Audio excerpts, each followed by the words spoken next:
Uma boa noite para quem nos acompanha nesta segunda-feira, dia 16 de dezembro. Eu sou Isabela Melano e agora vamos aos destaques do Poder Judiciário. Superior Tribunal de Justiça avalia a necessidade de intimação do devedor antes da publicação de multa. Destaque de Mariana Cavalheiro.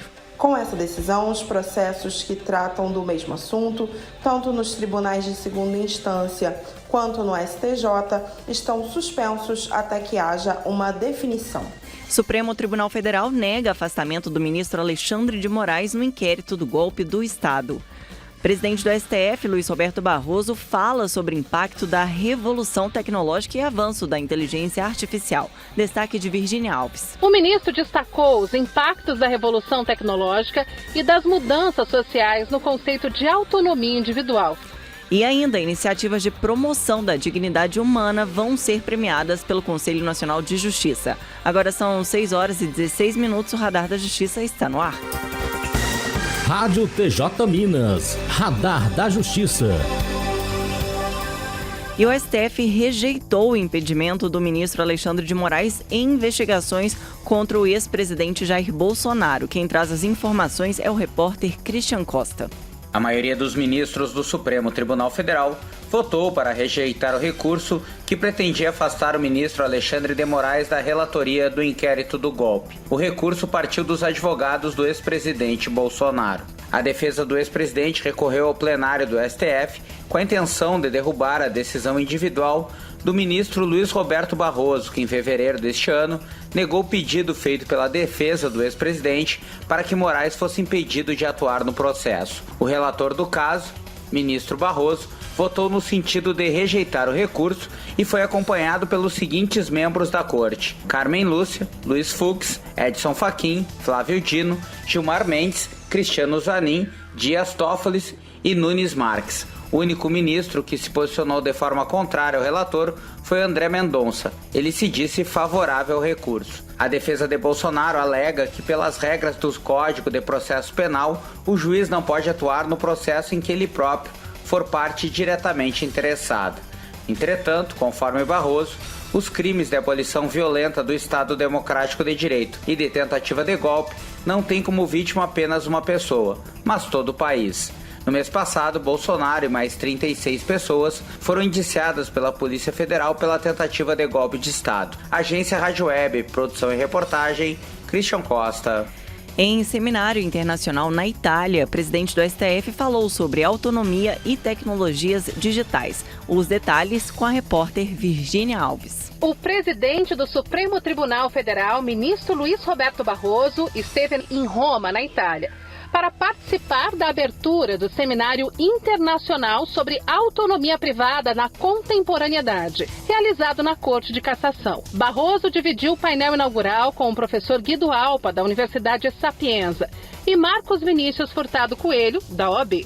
O ministro destacou os impactos da revolução tecnológica e das mudanças sociais no conceito de autonomia individual, abordando temas como inteligência artificial, direitos fundamentais nas relações privadas e questões como uniões homoafetivas e interrupção de gestação.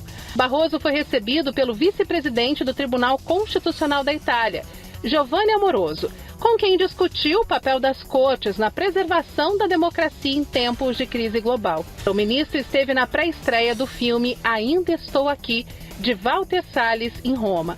Após a sessão, destacou a sensibilidade do longa ao abordar períodos históricos desafiadores, ressaltando seu foco nas relações humanas e na força das histórias pessoais.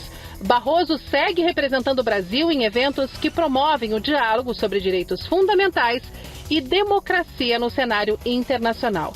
Da agência Rádio Web, Virgínia Alves. E hoje o Supremo Tribunal Federal lançou uma nova ferramenta de inteligência artificial, a Maria, módulo de apoio para redação com inteligência, que reúne diversas funcionalidades com o objetivo de tornar mais ágil a redação de textos no tribunal. A Maria inaugura no STF o uso de inteligência artificial generativa, ramo da inteligência artificial que cria novos conteúdos como textos, imagens, vídeos, música e áudio a partir de dados pré-existentes.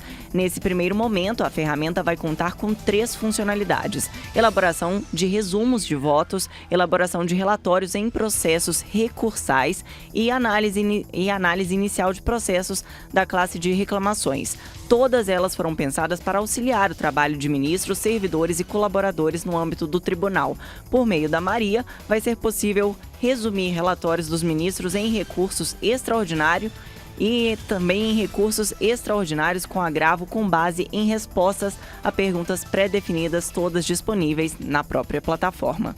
E agora são 6 horas e 20 minutos. No próximo bloco, o Superior Tribunal de Justiça vai decidir se é indispensável a intimação pessoal do devedor antes da cobrança de multa e ainda, incorporadora imobiliária pode realizar alienação fiduciária por meio de contrato particular. Daqui a pouco no Radar da Justiça. Radar da Justiça. Repetitivo discute necessidade de intimar devedor para cobrar multa por descumprimento de obrigação. Quem explica é a repórter Mariana Cavalheiro.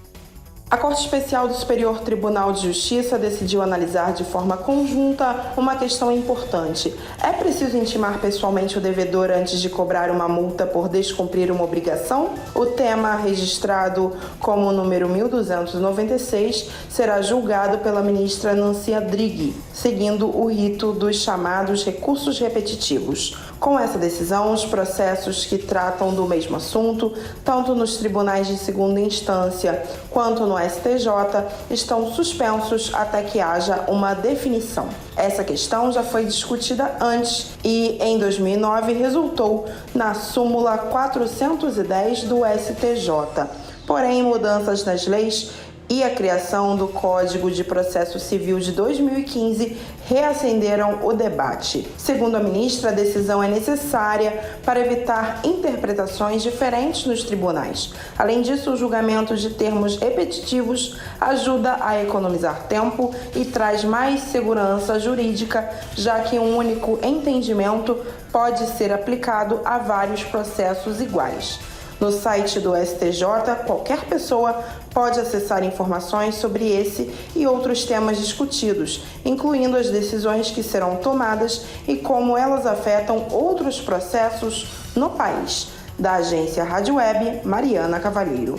STF permite realização de alienação fiduciária por meio de contratos sem necessidade de escritura pública. As informações com a repórter Priscila Mendes. O ministro do Supremo Tribunal Federal, Gilmar Mendes, decidiu que uma incorporadora imobiliária pode realizar alienação fiduciária em garantia de bem imóvel por meio de contrato particular com efeito de escritura pública para fins de registro no cartório de registro de imóveis. A alienação é um tipo de garantia utilizada em operações de crédito e de financiamento na qual o devedor transfere para o credor a propriedade do bem, bem como um imóvel, até o pagamento da dívida. Quando a dívida é quitada, a propriedade é transferida de vez para o então devedor, que passa a ter propriedade do bem. Em junho deste ano, o Conselho Nacional de Justiça restringiu a possibilidade de contratação de alienação fiduciária com efeito de escritura pública às entidades autorizadas a operar no sistema de financiamento imobiliário e no sistema financeiro de habitação. Essa modalidade de garantia é prevista na Lei 9.514/97 e pode ser feita por meio de escritura pública ou por contrato com efeito de escritura. O ministro considerou que a legislação generalizou a possibilidade de contratação desse tipo de garantia sem formalidades excessivas, com o objetivo de promover a disponibilização de crédito no mercado a um custo menor e, assim, garantir avanço do desenvolvimento econômico, além de geração de empregos. A decisão foi tomada numa ação individual, mas pode servir de base para interpretações futuras sobre o tema. Da agência Rádio Web, Priscila Mendes. Os interessados em participar da segunda edição do Prêmio de Responsabilidade Social do Poder Jurídico e Promoção da Dignidade já podem se inscrever. Representantes do Sistema de Justiça, do Poder Público, de empresas e da sociedade civil organizada podem concorrer com programas inovadores que promovam a dignidade da pessoa. As inscrições ficam abertas até 7 de março de 2025. O reconhecimento vai ser concedido em 4 categorias: responsabilidade social do Poder Judiciário, enfrentamento ao tráfico de drogas, e tráfico de pessoas, promoção da inclusão social e combate à discriminação e promoção ao trabalho decente. Os participantes podem se inscrever pelo site cnj.jus.br em mais de uma prática, tanto por autor quanto por órgão. A prática apresentada deve comprovar a aplicabilidade e também a eficácia. Agora são 6 horas e 25 minutos, a seguir um giro pelos tribunais brasileiros. Radar da Justiça. Vamos agora saber o que é notícia nas cortes do Brasil. Corregedoria e Escola Judicial lançam em Manaus o cadastro de profissionais indígenas. Cristina Mara. A Corregedoria Geral de Justiça, em conjunto com a Escola Judicial do Tribunal de Justiça do Amazonas, realizaram o lançamento em Manaus do cadastro de profissionais indígenas em cumprimento ao provimento conjunto que institui o Programa Permanente para Visibilidade, Proteção e Atenção aos Povos Originários por meio de coleta de dados e incentivo à realização de pesquisas científicas. A norma também vai assegurar o mapeamento das etnias estabelecidas em solo amazonense e eventuais acréscimos das lideranças indígenas ao protocolo de atendimento. Corregedoria-Geral da Justiça Federal cria a rede de inteligência dos juizados especiais. Destaque de Cid Marcos. A Corregedoria-Geral da Justiça Federal realizou reunião com a Comissão Permanente dos Juizados Especiais Federais para discutir a criação da rede de inteligência vinculada à Turma Nacional de Uniformização. O encontro ocorreu na sede do Conselho da Justiça Federal, em Brasília, em formato híbrido e reuniu magistrados dos tribunais regionais federais. O objetivo da iniciativa é monitorar demandas judiciais e prevenir o ajuizamento de litígios repetitivos, além de fomentar soluções alternativas de conflitos em todas as instâncias da Justiça Federal.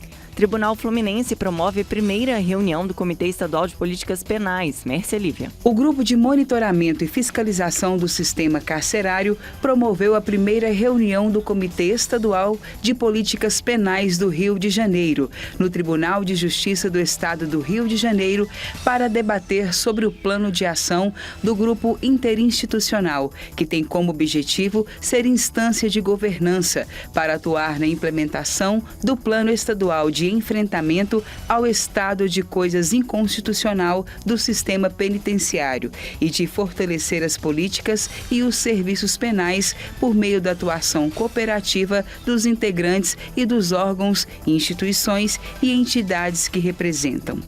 Tribunal de Justiça do Espírito Santo tem contrato inédito do Banco Interamericano de Desenvolvimento. Destaque de Lígia de Matos. O governo do Espírito Santo assinou o contrato de financiamento internacional com o Banco Interamericano de Desenvolvimento para o Tribunal de Justiça do Estado. O programa será estruturado através de um empréstimo específico de investimento que se justifica por atividades claramente definidas em planejamento prévio. Terá um custo aproximado de 44 milhões de dólares. A expectativa ao fim dos 5 anos de implementação do programa é que o Poder Judiciário do Estado esteja inserido no universo da Justiça Digital Inteligente, tendo modernizado a estrutura organizacional e a infraestrutura tecnológica para garantir maior acesso da população. 6 horas e 30 minutos, o Radar da Justiça de hoje fica por aqui. Você pode rever este programa no canal da TV TJ Minas no YouTube. Uma ótima noite e até amanhã.